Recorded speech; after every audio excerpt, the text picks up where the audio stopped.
మనకైతే మార్గశిర మాసం అయితే స్టార్ట్ అయింది కదండి. లక్ష్మీదేవి అమ్మవారిని ఎంతో విశేషంగా పూజిస్తాం. మార్గశిర మాసంలో అమ్మవారినే కాదండి, విష్ణుమూర్తి కూడా మార్గశిర మాసం అంటే ఎంతో ప్రీతికరం. స్వామి అమ్మవార్లు ఇద్దరిని కూడా పూజించాలి. మన కొంతమంది లక్ష్మీదేవి అమ్మవారిని పూజించి స్వామివారిని పూజించరు. అలా ఎప్పుడూ చేయకూడదండి. స్వామి అమ్మవారిని ఇద్దరిని కూడా పూజించాలి. స్వామివారిని ఒక్కళ్ళనే పూజించకూడదు, అలానే అమ్మవారిని ఒక్కళ్ళనే పూజించకూడదు. స్వామి అమ్మవారిని ఇద్దరిని కూడా పూజించాలి. వెంకటేశ్వర స్వామి లక్ష్మీదేవి అమ్మవారి ఫోటో పెట్టుకోవచ్చు, లేదంటే విష్ణుమూర్తి లక్ష్మీదేవి అమ్మవారి ఫోటో అయినా పెట్టుకొని పూజ చేసుకోవచ్చు. మార్గశిర మాసంలో లక్ష్మీదేవి అమ్మవారిని మార్గశిర లక్ష్మీవారం అంటే గురువారం రోజున పూజించడం వల్ల ఇటు మెట్టినింట్లోనూ పుట్టినింట్లోనూ ఆర్థిక ఇబ్బందులు తొలగిపోతాయి. అమ్మవారి అనుగ్రహం మన పుట్టింట్లోనూ ఉంటుంది, మన మెట్టినింటిలోనూ ఉంటుంది. మనం ఎప్పుడు కూడా లక్ష్మీదేవి అమ్మవారిని పూజిస్తూ ఉంటాం కదా. మనం పూజించడం వల్ల మనకు మాత్రమే అమ్మవారి అనుగ్రహం ఉంటుంది. మనకేదైనా సమస్యలు ఉంటే తొలగిపోతాయి. కానీ మార్గశిర మాసంలో లక్ష్మీవారం రోజున లక్ష్మీదేవి అమ్మవారిని పూజించడం వలన మన పుట్టింట్లోనూ మెట్టినింట్లోనూ అందరికీ కూడా మంచి ఆరోగ్యం, శ్రేయస్సు, సంపద, అష్ట ఐశ్వర్యాలు కలుగుతాయి. అమ్మవారి అనుగ్రహం మన అందరిపైన ఉంటుంది. స్వామి అమ్మవార్ల అనుగ్రహం మన మీద ఉందంటే మనం ఎప్పుడు కూడా సుఖ సంతోషాలతో, ఆయురారోగ్యాలతో హ్యాపీగా ఉంటాం. ఈరోజు ఈ వీడియోలో నేను మార్గశిర లక్ష్మీ గురువారం మొదటి గురువారం రోజున స్వామి అమ్మవార్ల పూజను నేను ఏ విధంగా చేస్తానో ఈ వీడియోలో షేర్ చేస్తానండి. అలానే మొదటి మార్గశిర లక్ష్మీ గురువారం రోజున అమ్మవారిని ఏ విధంగా పూజించాలి, స్వామివారిని ఏ విధంగా పూజించాలి, అమ్మవారికి సమర్పించవలసిన నైవేద్యం ఏమిటి, ఏ రోజున వచ్చింది అనే విషయాలను షేర్ చేస్తాను. ఈ 2024 సంవత్సరంలో మార్గశిర మొదటి లక్ష్మీ గురువారం వచ్చేసి 5వ తేదీన డిసెంబర్ 5వ తేదీన వచ్చిందండి. గురువారం రోజున ఉదయాన్నే లేచి ఇల్లు గుమ్మాలన్నీ శుభ్రం చేసుకొని తలస్నానం చేసిన తర్వాత ముందైతే ద్వార పూజ చేసుకోవాలండి. మనం అమ్మవారికి పూజ చేసినా, వ్రతం చేసినా, ఎన్ని రకాల పూలతో అమ్మవారిని పూజించినా ద్వార పూజ చేసుకోకపోతే ప్రయోజనం ఉండదండి. ముందైతే అమ్మవారిని ఆహ్వానం పలుకుతూ ద్వార పూజ కంపల్సరిగా చేసుకోవాలి. అమ్మవారిని మన ఇంట్లోకి రమ్మని ఆహ్వానిస్తూ చేసే పూజనే ద్వార పూజ అంటారు. ద్వార పూజ నేను ఏ విధంగా చేస్తానో కూడా ఇంకొక వీడియోలో షేర్ చేస్తానండి. ముందైతే గుమ్మాన్ని చక్కగా పసుపు రాసి కుంకుమ బొట్లు పెట్టి బియ్యం పిండితో ముగ్గులు వేసుకోవాలి. ఇంటి ముందైతే అమ్మవారి పాదాలను వేసుకోండి, కుదిరితే అయ్యవారి పాదాలను కూడా వేసుకోండి. స్వామి అమ్మవార్లు ఇద్దరిని కూడా ఇంట్లోకి రమ్మని ఆహ్వానించండి. ముందుగా ద్వార పూజ చేసుకున్న తర్వాత ఇంట్లో అయితే పూజ చేసుకోవాలి. మీరు పీఠం ఏర్పాటు చేసుకుని పూజ చేసుకోవచ్చు, లేదంటే పూజా మందిరంలోనే సులభంగా పూజ చేసుకోవచ్చు అండి. ఈరోజు నేనైతే పూజా మందిరంలోనే పూజ చేసుకుంటున్నాను. ముందైతే అమ్మవారి ఫోటోకి గంధం కుంకుమ బొట్లు పెట్టి పువ్వులను అయితే సమర్పించాలి. అమ్మవారికి నేను తామర గింజల మాల అయితే వేశానండి. పసుపు కొమ్ముల మాల వేస్తే చాలా మంచిది. అమ్మవారికి తామర గింజల మాల అంటే ఎంతో ప్రీతికరం. స్వామి అమ్మవారిలో ఇద్దరు ఫోటో పెట్టుకోవచ్చు, లేదా అమ్మవారి ఫోటో అయినా పెట్టుకోవచ్చు. మీ దగ్గర ఏనుగులు ఉంటే అమ్మవారికి అటు ఇటు పెట్టుకోండి. నా దగ్గర ఉన్నాయండి. గజములకు కూడా గంధ కుంకుమ బొట్లు పెట్టాను. పువ్వులను సమర్పించాలి. అమ్మవారి పూజలో కామాక్షి దీపాన్ని వెలిగించుకోండి. కామాక్షి దీపం అంటే కోరికలు నెరవేర్చే దీపం. కామాక్షి దీపాన్ని తప్పకుండా పెట్టుకోండి. నేనైతే ముందుగా ఇత్తడి ప్లేట్ తీసుకొని గంధ కుంకుమ బొట్లు పెట్టాను. కామాక్షి దీపాన్ని ఈ విధంగా ఏర్పాటు చేసుకున్నానండి. కామాక్షి దీపానికి అయితే గంధ కుంకుమ బొట్లు పెట్టి ముందుగా నూనెను వడ్డించి 3 ఒత్తులు ఒక ఒత్తిగా చేసి సిద్ధంగా ఉంచుకున్నానండి. అలానే పూజలో గోమాత విగ్రహం పెట్టుకుంటే చాలా మంచిది. గోమాతలో ముక్కోటి దేవతలు కొలువై ఉంటారు. గోమాత కూడా చక్కగా గంధం కుంకుమ బొట్లు పెట్టి పువ్వులను సమర్పించాలి. నేను ఈరోజు అయితే మట్టి ప్రమిదలో దీపారాధన చేస్తున్నాను. మట్టి ప్రమిదలో దీపారాధన చేస్తే చాలా మంచిది. ఇత్తడి ప్రమిదల్లో, వెండి ప్రమిదల్లో దేంట్లో అయినా చేసుకోవచ్చు. నేనైతే తమలపాకు మీద మట్టి ప్రమిద పెట్టి దీపారాధన చేస్తున్నానండి. తమలపాకు అంటే శుభప్రదం కదా, పాజిటివ్ ఎనర్జీ వస్తుంది. అమ్మవారిని పూలమాలతో, పసుపు కొమ్ముల మాలతో, యాలకుల మాలతో, లేదంటే చిట్టి గాజుల మాలతో, గాజుల మాలతో మీ దగ్గరున్న వాటితో అలంకరించవచ్చు. తామర గింజల మాల వేస్తే చాలా మంచిది. మీ దగ్గర ఏది ఉంటే అది వేయండి, లేదంటే పువ్వులైనా సమర్పించవచ్చు. నేనైతే ముందుగా మట్టి ప్రమిదలను అయితే సిద్ధంగా ఉంచుకున్నాను. మట్టి ప్రమిదలకి గంధం కుంకుమ బొట్లు పెట్టి ముందుగా నూనెను వడ్డించి 3 ఒత్తుల్ని ఒక ఒత్తిగా చేసి పెట్టుకున్నాను. ఈరోజు నేను ఐశ్వర్య దీపాన్ని కూడా వెలిగించుకుంటున్నాను. మార్గశిర మాసంలో ఒక్క వారమైనా ఐశ్వర్య దీపాన్ని వెలిగించుకోండి. ప్రతి వారం వెలిగించుకోండి, చాలా మంచిది. తమలపాకు మీద ఈ విధంగా దీపారాధన చేయండి, చాలా మంచి జరుగుతుంది.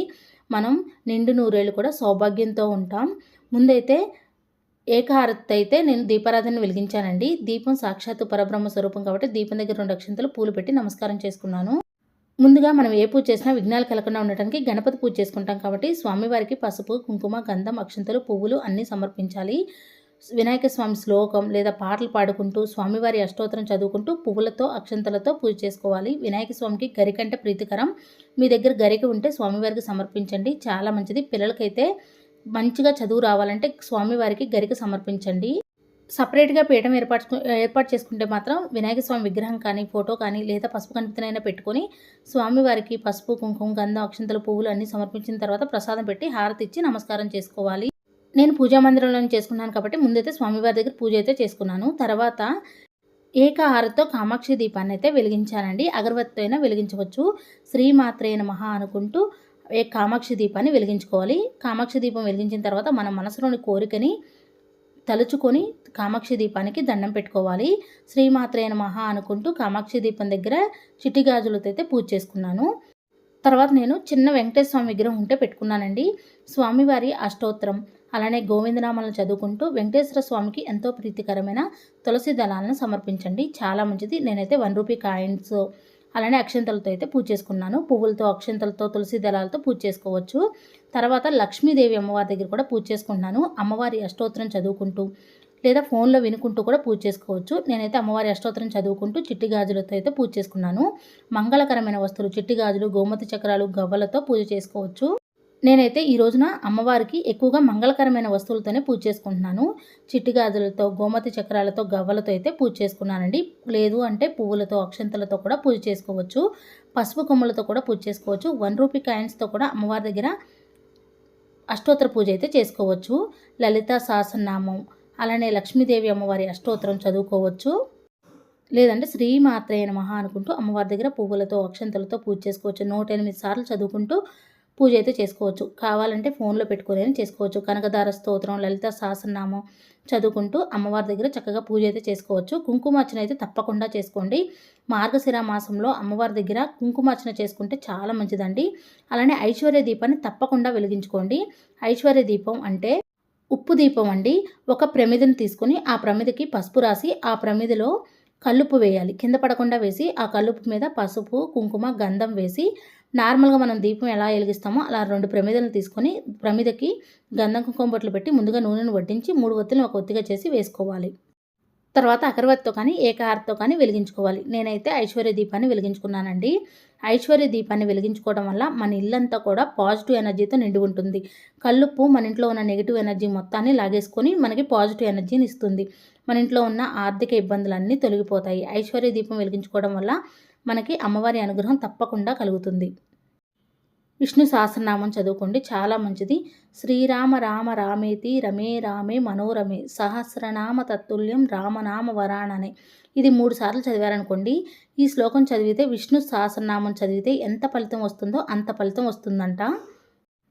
అమ్మవారి అష్టోత్తరం, సహస్రనామం అలానే లలితా సహస్రనామం, కనకదార స్తోత్రం, స్వామివారి అష్టోత్తరం అలానే స్వామివారి సహస్రనామం, గోవిందనామాలను చదువుకుంటూ పువ్వులతో, అక్షంతలతో పూజ అయితే చేసుకోండి. నేనైతే ఈ విధంగా అయితే పూజ చేసుకున్నాను. తర్వాత 2 అగరబత్తులను వెలిగించి ధూపం చూపించాను. తర్వాత అమ్మవారికి ప్రసాదంగా నేనైతే పటిక బెల్లం అయితే పెట్టానండి. మార్గశిర లక్ష్మీ మొదటి గురువారం రోజున అమ్మవారికి సమర్పించవలసిన నైవేద్యం వచ్చేసి పొలగం. అమ్మవారికి ప్రసాదం పెట్టిన తర్వాత హారతి ఇచ్చి నమస్కారం చేసుకోవాలి. అమ్మవారికి ధూపం వేయండి, చాలా మంచిది. మీ దగ్గర జవాది పౌడర్ ఉంటే దీపారాధనలో కొద్దిగా వేయండి. పూజలో అమ్మవారి పటం దగ్గర కొద్దిగా చల్లండి. పూజ అంతా కూడా సువాసన భరితంగా ఉంటుంది. అమ్మవారికి సువాసన భరితంగా ఉంటే ఎంతో ప్రీతికరం. అమ్మవారికి ప్రసాదం పెట్టిన తర్వాత హారతి ఇచ్చి నమస్కారం చేసుకోవాలి. అమ్మవారికి పంచహారతి ఇచ్చినా చాలా మంచిదండి. అమ్మవారికి హారతి ఇచ్చేటప్పుడు మీకు ఏదైనా హారతి పాటలు వస్తే తప్పకుండా పాడండి, చాలా మంచిదండి. నేను ఒకటి చెప్పడం మర్చిపోయానండి. అమ్మవారి దగ్గర ఒక బౌల్లో పసుపు, ఇంకొక బౌల్లో కుంకుమ నిండుగా పెట్టుకోండి. మనం అమ్మవారి దగ్గర నిండుగా పసుపు కుంకుమలు పెట్టుకుంటే మనం నిండు నూరేళ్ళు కూడా సౌభాగ్యంతో ఉంటాం. అమ్మవారి దగ్గర కుంకుమార్చన చేసిన కుంకాన్ని మన నుదుటిన ధరిస్తే చాలా మంచిది. పిల్లలకు పెట్టినా చాలా మంచిదండి. ఇలా అమ్మవారి దగ్గర మీ దగ్గర మంగళకరమైన వస్తువులు ఉంటే మాత్రం పూజ చేసుకోండి. ఒకవేళ మంగళకరమైన వస్తువులు లేవు, పూజ ఎలా చేసుకోవాలి అనుకుంటే నార్మల్గా భక్తి శ్రద్ధలతో అమ్మవారికి పూజ చేయడం ముఖ్యమండి. మనం ఎంత ఆడంబరంగా చేసామనేది ముఖ్యం కాదు. పువ్వులతో, అక్షంతలతో పూజ చేసుకోవచ్చు. మన దగ్గర పువ్వులు లేదని పూజ చేయడం మానేయకూడదు. పువ్వులు లేకపోయినా అమ్మవారికి భక్తి శ్రద్ధలతో పూజ చేసుకోవచ్చు. మనం ప్రతి శుక్రవారం అలానే శ్రావణ మాసంలో అమ్మవారికి ఏ విధంగా పూజ చేస్తామో మార్గశిర మాసంలో కూడా అదే విధంగా పూజ చేయాలి. సంకల్పం తీసుకొని అమ్మవారి పూజను 5 గురువారాలు చేయాలి అనుకునేవారు ఈసారి మనకి 4 మార్గశిర లక్ష్మీ గురువారాలు వచ్చాయి కదా, 4 వారాలు కూడా మార్గశిర లక్ష్మీ గురువార వ్రతం రోజున పాటించవలసిన నియమాలు చాలా ఉంటాయండి. ఆ నియమాల్ని పాటిస్తూ అమ్మవారికి పూజ చేయాలి. అమ్మవారి కథను కూడా వినాలండి. 5వ గురువారం మాత్రం పుష్యమాసంలో వచ్చే మొదటి గురువారం రోజున పూజ చేసుకోవాలి. మనం ఎలాంటి నియమాలను పాటించాలో కూడా మన ఛానల్లో వీడియో ఉందండి. ఇంట్రెస్ట్ ఉంటే ఒకసారి చెక్ చేయండి. నియమాలు పాటించితే చాలా మంచిదండి. పాటించకుండా కూడా నార్మల్గా ఈ విధంగా సింపుల్గా అమ్మవారి దగ్గర అయితే ప్రతి గురువారం కూడా పూజ చేసుకోవచ్చు. 4 వారాలు చేయలేము, ఒక వారమైనా చేసుకోవచ్చా అంటే మీకు ఎన్ని వారాలు కుదిరితే అన్ని వారాలు చేసుకోవచ్చండి. మీకు కుదిరిన రోజు తప్పకుండా అమ్మవారికి అయితే పూజ అయితే చేసుకోండి. మార్గశిర మాసంలో అమ్మవారికి ఒక్కో వారం ఒక్కో నైవేద్యం అయితే సమర్పించాలండి. మొదటి వారం అయితే పులగం సమర్పించాలి. నేనైతే సింపుల్గా ఈ విధంగా అయితే పూజ చేసుకుంటాను. నా ఈ వీడియో మీకు నచ్చిందని అనుకుంటున్నాను. నా వీడియో నచ్చితే ప్లీజ్ లైక్ చేయండి, షేర్ చేయండి, కామెంట్ చేయండి ఫ్రెండ్స్. కొత్త వారు ఎవరైనా మన ఛానల్ చూస్తున్నట్టయితే సబ్స్క్రైబ్ చేసుకోండి. Thank you for watching. Bye అండి.